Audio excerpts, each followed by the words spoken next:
always remember, fish like cover. Some days more than others. Sunny days, fish don't have eyelids, so they're going to be looking for shade. You know, they'll probably be down a little bit deeper water, hiding out. So you got to find them. You got to be able to adjust when you're out fishing. Keeping KastKing Lit with Joe. Pockets and pockets on top of pockets and more pockets.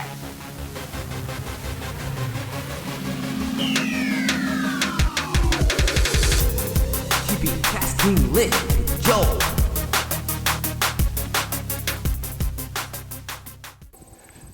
What's going on, KastKing friends? Hey, if you're new to the channel, here's what I need you to do. I need you to click that like button, that subscribe button, and also the notification bell. And the reason why is so when we do videos and they come out on KastKing, you guys could see them first, all right? And, you know, maybe we'll have some stuff on there that you like. You know, maybe we'll kind of touch on some things that you probably forgot about. It happens. I mean, I can't remember everything, so that's what the good thing about the little notification bell is. You know, it'll tell you when we put up new videos. So today's video is, you know, kind of for, let's say those new people starting out on, you know, starting out fishing. You know, we've seen an influx of new anglers, and the reason why, I'm just kind of checking out a little spot here that I didn't notice before. So the reason why is COVID. I mean, COVID has kind of changed a lot of things, and what better way to social distance than bank fishing? And, you know, that's kind of what this video is all about, is bank fishing. So if you're new to the KastKing channel, what I need you to do is click that like button, you know, click that subscribe button, click the notification bell. It's a little bell. You'll find it somewhere on the YouTube channel, you know, on the page or whatever. Just click that. Get notified when we do new videos, so you guys can stay in touch with us. And, you know, we can also see what you guys like. So leave comments, you know, tell us what you like. You know, tell us what you'd like to see more videos of, whatever. Just, you know, let us know. Help us help you. That's what it is. Help us help you. So, kind of watching for rattlesnakes too. So anyway, yeah, bank fishing. You know, we all started out bank fishing. You know, I did.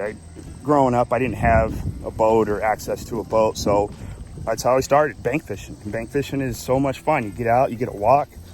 You know, sometimes some of the places, you know, if you have little ponds, you can't quite access, you can't drive through to them.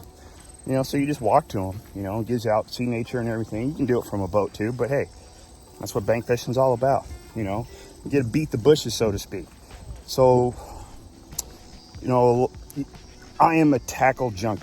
Like, I love tackle, and I always have a lot of it at home, you know, and there's times where I take a lot of it with me out too, but, you know, when I bank fish, sometimes, depending on the year, you know, kind of dictates what I take with me. Sometimes I have crankbaits, jerk baits, jigs. I mean, it just all depends. Today's show, you know, is going to be good, because I'm going to kind of show you guys, you can do this with very little equipment. I mean, you don't have to take out a whole bunch of stuff when you go out bank fishing. You just got to take out a little bit of stuff. So hopefully this pond, I haven't been here since this fall, but right now it looks like it's pretty overgrown with cattails all around. So I got to try to find a spot where I can get into. And secondly, like I said, you know, got to watch for rattlesnakes. There might be some out here. You know, I don't want to be the guy that finds them. So anyway, all right, let's go find this pond, and I'll get back to you guys. All right, so I made it to my spot, and one of the things that I know a lot of people have a hard time with, especially just starting out, that you're gonna have to learn is, you know, choosing the right rod selections for when you're out bank fishing. And one of the reasons is you don't want to have to carry 7 or 8 different rods with you. Generally 2 rods is what I usually carry if I'm going to go out bank fishing. And, you know, one, I'll choose a medium heavy casting rod, and generally I'll go with a medium light action or medium action even spinning rod, because a lot of the techniques, like weightless techniques, this medium light to light action spinning rod, I'll be able to throw on this on a spinning setup, you know. So that's for like a lot of my weightless applications. And even if I want to do a Ned rig or a drop shot, I can do that on with this rod.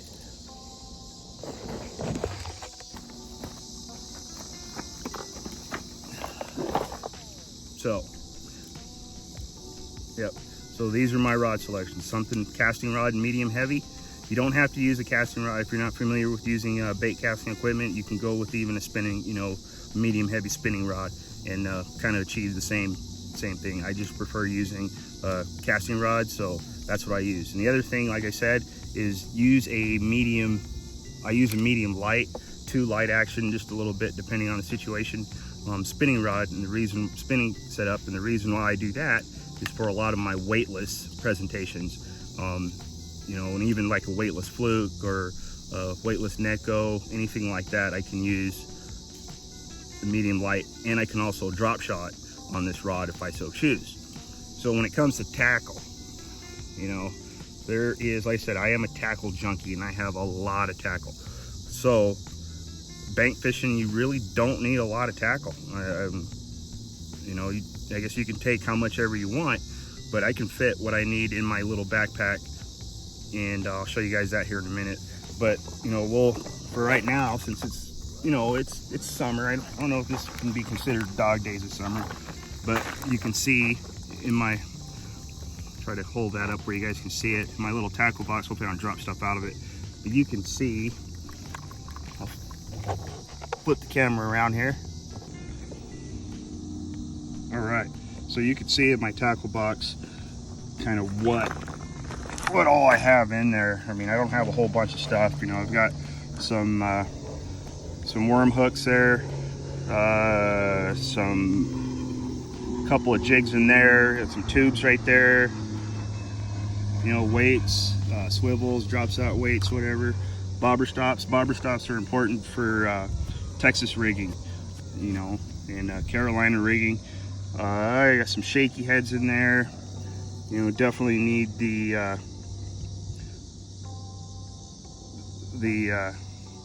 bands for doing like a wacky rig, or if I use the rubber bands instead of going directly into the soft plastic, so they last a little bit longer. I also have some spinner baits, which probably won't be using today. Swim bait right in there, Ned head, just some regular jig heads right there, and I also have crankbaits. Love crankbaits. So you don't need to take a lot with you. When I'm out pond fishing, bank fishing. So I don't know if you guys can see this very well. I'll try to zoom in. The sun's kind of shading now, but if you look just beyond these weeds in there, you can see a little bit of cover there.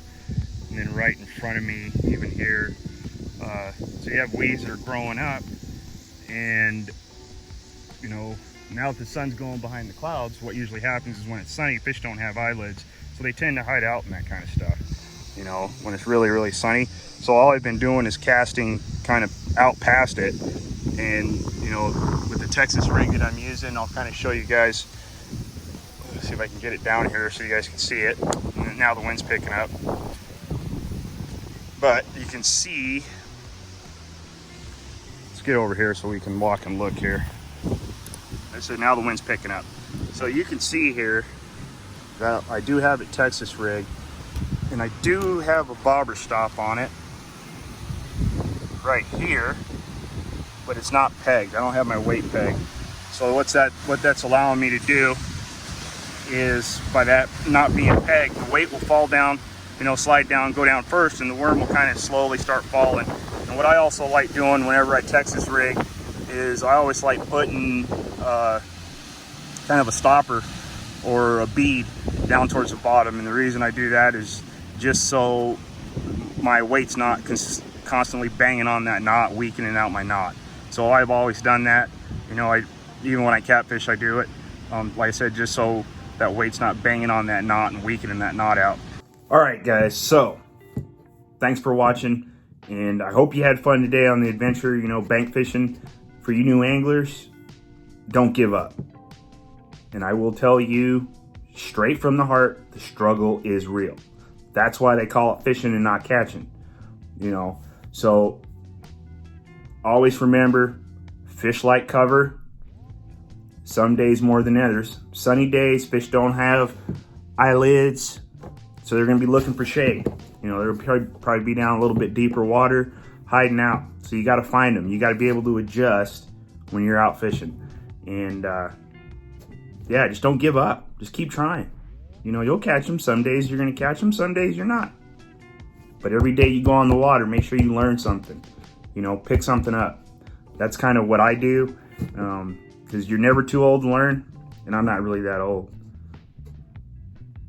No, not really that old.